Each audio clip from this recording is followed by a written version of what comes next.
Recebi uma mensagem do Pedro, tá? O engenheiro Pedro, dizendo o seguinte: Felipe, por mais que eu tentasse fazer um planejamento, tá certo, correto, eu nunca conseguia acertar. E os prazos que eu dava nunca conseguiam ser cumpridos. A diferença era absurda. E eu estava me sentindo muito mal e resolvi abandonar a área de planejamento. Cara, quando eu ouvi isso, me doeu o coração. Sabe por quê? Porque eu não sei como é que você é hoje nessa área, qual é o seu conhecimento sobre o assunto, mas realmente a faculdade não nos prepara para isso.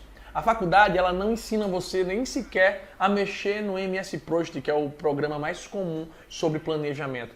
E eu não sei o quanto você sabe do assunto, mas eu sei que é o seguinte, também só ferramenta não adianta. O MS Project é apenas uma ferramenta para que você possa utilizar, e ele disse lá na mensagem que utilizava esse software, mas que sempre errava. E a primeira coisa que eu vou dizer, Pedro, é o seguinte, cara, o software é só uma ferramenta. Ele não faz a engenharia por você. Ele não faz a parada acontecer. Tá certo? Você tem que alimentá-lo de forma correta para garantir que realmente o planejamento seja feito de forma eficiente. Então, tem muitas coisas que eu preciso levar em consideração quando eu vou dar um prazo de uma obra, quando eu for fazer um planejamento estratégico. E essas 5 coisas que eu vou percorrer aqui. Agora, antes de percorrer esses 5 passos, imagina o cliente que tu deu o prazo de 5 meses e demorou 8 para fazer a obra.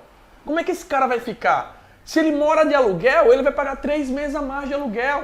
Se ele vendeu a casa que ele estava lá e prometeu entregar ao cara que comprou naquele prazo e não entrega, ele vai ficar frustrado, ele vai ficar decepcionado. Então, prazo é algo que mexe com a dor do cliente. São 2 coisas, na verdade 3 coisas, que eu não posso, de forma alguma, deixar faltar para o meu cliente, deixar falhar com ele. O primeiro é o custo. Se ele planejou gastar 100 mil na obra, você disse que ele queria gastar 100 mil, é de 100 para baixo. A não ser que tenha adversidade no mercado que você não podia prever, como uma crise dessa do coronavírus. A segunda é a qualidade. Ele te pagou por um projeto X com acabamento X. Tu não vai entregar algo de categoria B, não. Tá? Por quê? Porque ele pagou por aquilo. Quando eu mexo com a qualidade do cara, automaticamente ele vai entristecer. Ele pega um trauma de obra, ele fica frustrado. E o terceiro é o prazo. Meu amigo, vou fazer uma pergunta para você. Você já conhece alguma obra que atrasou? Comenta aqui embaixo. Você já viu aquela placa da obra que ia durar 2 anos e terminou em 5?